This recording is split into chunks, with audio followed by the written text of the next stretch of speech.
Aujourd'hui, étude du thermocouple.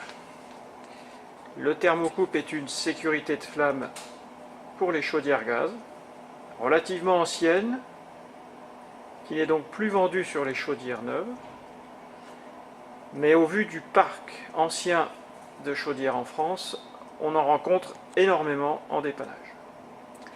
Donc le thermocouple est constitué principalement d'un tube de cuivre dans lequel passe un fil de constantan, c'est-à-dire un alliage de cuivre et de nickel.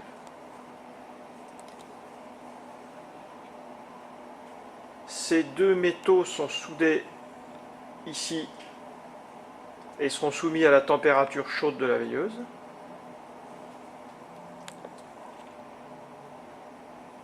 Et ils sont reliés à l'autre bout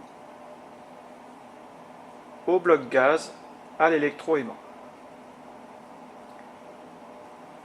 On va donc faire apparaître le phénomène de création d'un courant électrique par la soudure, la différence de température entre deux soudures, une soudure chaude et une soudure froide.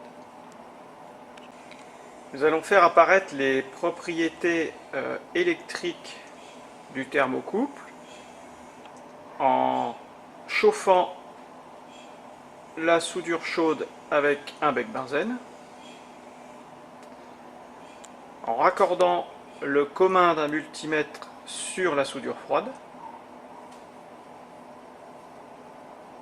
et en branchant un multimètre qui sera réglé en tension continue sur 200 millivolts.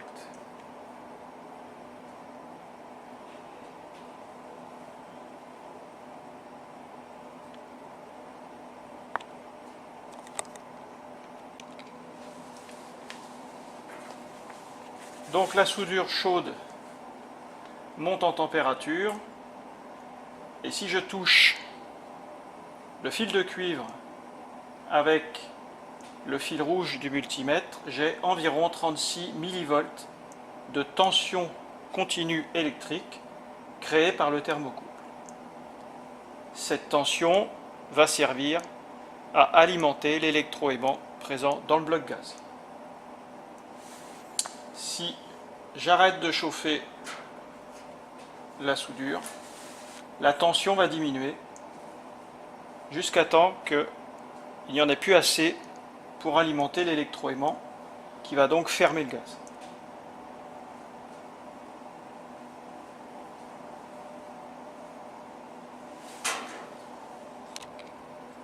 On peut tester les thermocouples avec un petit testeur qui s'achète dans le commerce, qui est relié donc sur la partie froide et qui est équipé d'un petit électroaimant. Donc on appuie comme on fait quand on allume la chaudière gaz. Dès que la température du thermocouple est suffisante, le courant alimente l'électroaimant, retient le clapet gaz. Et si j'arrête de chauffer, au bout d'une dizaine de secondes, entre 10 et 15 secondes, le clapet gaz va se refermer.